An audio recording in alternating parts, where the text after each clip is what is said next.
MGSU 2 year BEd exam 2025 guess paper BEd second year course 10 creative inclusive education, यानी BEd second year के अंतर्गत जो course 10वां जो लगता है वो क्रिएटिव इंक्लूसिव एजुकेशन लगता है, उसी का गैस पेपर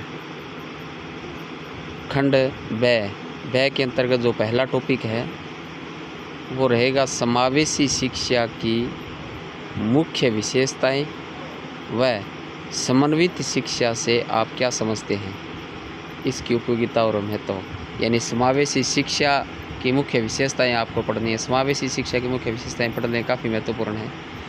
और इसके साथ साथ समन्वित शिक्षा से आप क्या समझें, समन्वित शिक्षा को समझाना है और इसकी उपयोगिता और महत्वों को आप पढ़ना है आपको। यानी इसकी उपयोगिता और महत्व भी लिखने के लिए आपको दिए जा सकते हैं। इसलिए समावेशी शिक्षा और समन्वित शिक्षा दोनों को अच्छी प्रकार से आप पढ़ लें, काफ़ी महत्वपूर्ण इंपॉर्टेंट है, ये एग्ज़ाम में आ सकते हैं। खंड ब के अंतर्गत जो दूसरा टॉपिक है शिक्षा का अधिकार, प्रमुख तत्व व निःशुल्क एवं अनिवार्य बाल शिक्षा का अधिकार अधिनियम 2009, यानी शिक्षा के अधिकार से संबंधित आपको पढ़ना है और इनके प्रमुख तत्वों को भी आपको देख लेना है। शिक्षा अधिकार के प्रमुख तत्व कौन कौन से, उसको भी अच्छी प्रकार से आप पढ़ लें, ये आ सकता है। निःशुल्क अनिवार्य बाल शिक्षा का अधिकार अधिनियम 2009 भी आप अच्छी प्रकार से 2009 के अधिनियम को भी आप देख लें, आ सकता है। इसकी विशेषताएँ आ सकती है, महत्व आ सकते हैं। तीसरा, बहुविकलांग बालक यानी विकलांगता के कारण व प्रबंधन की विशेषताएं लिखिए। बहुविकलांग बालक और विकलांगता के कारण आपको पढ़ने हैं और इनके प्रबंधन की विशेषताएं भी आपको, प्रबंधन की विशेषताएं अच्छी प्रकार से पढ़ने में काफ़ी महत्वपूर्ण आ सकती है। चौथा, समावेशी शिक्षा में अनुकूलन, कक्षा का निर्माण व व्यक्तिक भेदों से आप क्या समझते हैं।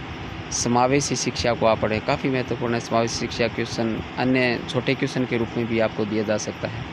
अनुकूलन, कक्षा का निर्माण से संबंधित आपको पढ़ना है और एकीकृत शिक्षा की अवधारणा और महत्व आपको पढ़ने हैं। यानी एकीकृत शिक्षा की अवधारणा, एकीकृत शिक्षा को भी आप देख लें, इसमें भी छोटे क्वेश्चन आ सकता है, बड़ा क्वेश्चन भी आ सकता है और इनके महत्व को भी आप दें। एकीकृत शिक्षा की अवधारणा देख लें और महत्व भी आप अच्छी प्रकार से पढ़ लें। पाँचवां, समावेशी शिक्षकों की तैयारी व कार्यक्रमों के लिए अनुवर्ती कार्यक्रम क्यों आवश्यक है, व प्रलेखन से आप क्या समझते हैं, प्रलेखन के उद्देश्य। यानी समावेशी शिक्षकों की तैयारी से संबंधित आपको पढ़ना है। कार्यक्रमों के लिए अनुवर्ती कार्यक्रम क्यों आवश्यक है, उसको भी आप देख लें और प्रलेखन से आप क्या प्रलेखन को समझाना है और इसके उद्देश्य आपको पढ़ने हैं।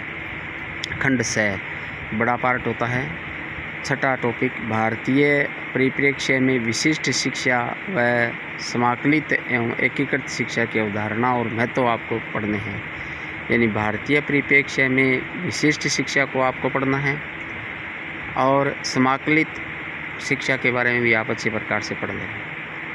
सातवां, असमर्थ बच्चों की शिक्षा के लिए संगठनों की भूमिका व विद्यालय तत्परता को प्रभावित करने वाले महत्वपूर्ण कारक। यानी असमर्थ बच्चों की शिक्षा के लिए जो संगठनों की क्या भूमिका रहती है, बहुत सारे इस प्रकार के संगठन कार्य कर रहे हैं, तो उनकी भूमिकाओं के बारे में आपको पढ़ना है। देख लें आप, ये क्वेश्चन काफ़ी महत्वपूर्ण आ सकता है। विद्यालय तत्परता को प्रभावित करने वाले महत्वपूर्ण कारकों के बारे में आप पढ़ेंगे। यानी विद्यालय तत्परता को प्रभावित करने वाले कारक कौन कौन से हैं, उसको भी अच्छी प्रकार से विस्तृत रूप से आप पढ़ें। बड़ा ये क्वेश्चन इसके बारे में आता है। आठवां टॉपिक, समावेशी पाठ्यक्रम से आप क्या समझते हैं। यानी समावेशी पाठ्यक्रम के बारे में आपको पढ़ लेना है, आ सकता है, काफ़ी महत्वपूर्ण है। इसका विस्तृत रूप से वर्णन आपको दिया जाता है, इसलिए समावेशी पाठ्यक्रम को विस्तृत रूप से पढ़ें आप। इसके हर एक टॉपिक को आपको पढ़ना है, तथ्य को स्पष्ट करना है, इसलिए बड़े रूप से इसको आप पढ़ें। एग्ज़ाम के लिए सभी को बेस्ट ऑफ लक।